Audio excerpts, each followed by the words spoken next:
विरोधकांना मान्य नसलं, त्यांनी कितीही टीका केली तरी पुन्हा एकदा केंद्रात मोदी सरकार येणार हे जनतेनं ठरवलं आहे, असं मुख्यमंत्री एकनाथ शिंदे यांनी म्हटलं आहे। आज उपमुख्यमंत्री देवेंद्र फडणवीस आणि अजित पवार यांच्यासोबत घेतलेल्या संयुक्त पत्रकार परिषदेत ते मुंबईत बोलत होते। देशाला मोदींशिवाय पर्याय नाही असं सांगत राज्यात महायुतीला सर्वाधिक जागा मिळतील असा विश्वासही त्यांनी व्यक्त केला।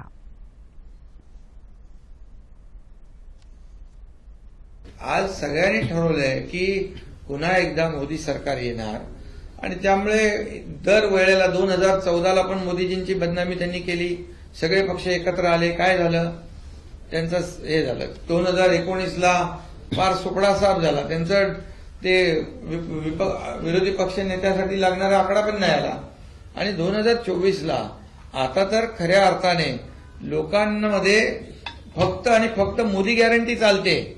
आता लोकांनीच ठरवलंय, लोकांनीच गॅरंटी दिलेली आहे की विकास करायचा असेल, आपल्या देशाला महासत्तेकडे न्यायचं असेल, आपल्याला आर्थिक महासत्ता बनायचं असेल तर मोदीजींशिवाय पर्याय नाही। देवेंद्र फडणवीस यांनीही गेल्या 2 लोकसभा निवडणुकीपेक्षा तुलनेत महायुतीला सर्वाधिक जागा मिळतील असं या पत्रकार परिषदेत सांगितलं। महायुतीतल्या तिन्ही पक्षांमध्ये सन्मानजनक जागा वाटप होईल असं ते म्हणाले। महायुतीत जागांसंदर्भात 80% तोडगा निघाला आहे, उर्वरित 20% प्रश्न लवकरच सोडवला जाईल असंही फडणवीस यांनी यावेळी सांगितलं। 80% पेपर आम्ही सोडवून टाकलाय ऑलरेडी, म्हणजे अजितदादांना कुठल्या सीट्स म्हणजे घोषित करायच्या ते त्यांनी कधी करायचं त्यांनी ठरवायचं, ते करू शकतात। सीएम साहेबांनी कधी करायचं त्यांना अधिकार आहे, ते करू शकतात। आम्ही ज्या सुटल्या होत्या त्या घोषित केलेल्या आहेत, त्याच्यामुळे आमचा 80% पेपर सुटला आहे।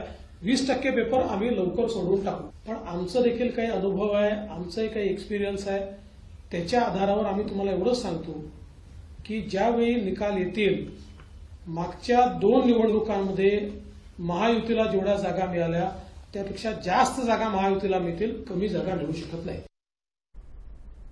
उद्धव ठाकरे सीएएवर टीका करत आहेत, त्यांनी या संदर्भात भूमिका स्पष्ट करावी अशी मागणी फडणवीस यांनी यावेळी केली।